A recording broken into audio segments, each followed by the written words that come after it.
मी काकी किचन या यूट्यूब चॅनलवर तुमचे स्वागत आहे। आज मी सालीसकट मुगाच्या डाळीची भजी करून दाखवणार आहे। इथं मी 3 ते 4 तास ही डाळ भिजायला लावलेली होती। आता तिला 2 ते 3 पाण्याने स्वच्छ धुतलेली आहे। आता ह्यातली अर्धी आपण मिक्सर मध्ये वाटून घेऊया। आता ही अशी जाडसर डाळ आपल्याला मिक्सरवर काढून घेतलेली आहे। आता ती आपण एका भांड्यात काढून घेऊ। आता इथं ह्या 4-5 मिरच्या आणि थोडंसं आलं हे मी बारीक करून घेते। आता हे हिरवी मिरची आणि आल्याचं वाटण हे मी त्याच्यामध्ये टाकून घेते। आता ही थोडी जाडसर डाळ ही पण ह्याच्यामध्ये टाकून घेते।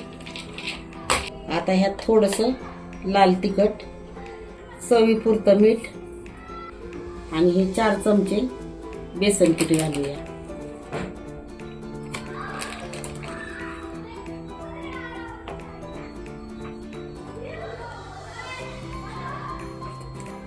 आता ह्या हाताने सगळं मिक्स करून घेऊया।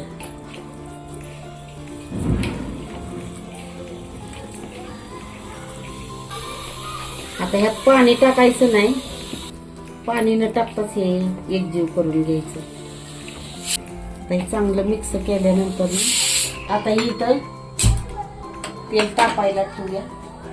आता तेल तापले, आता आपण ह्याचे छोटे छोटे असे भजी काढून घेऊया।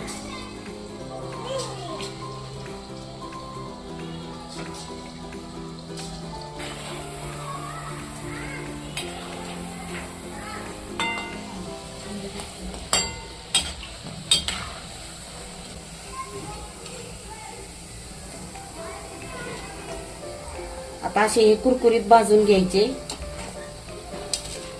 हा पदार्थ एकदम पौष्टिक आणि थोड्याशा साहित्यात होणार आहे। मुलं जर मूग खात नसतील तर मुलांना तुम्ही ह्या पद्धतीने करून दिलं तर मुलं हे सगळं खातात। आता आपले हे मुगाच्या डाळीचे भजे कुरकुरीत आणि पौष्टिक थोड्याशा कमी साहित्यात तयार झाले आहेत। व्हिडिओ आवडला असेल तर व्हिडिओला लाईक आणि शेअर करायला विसरू नका।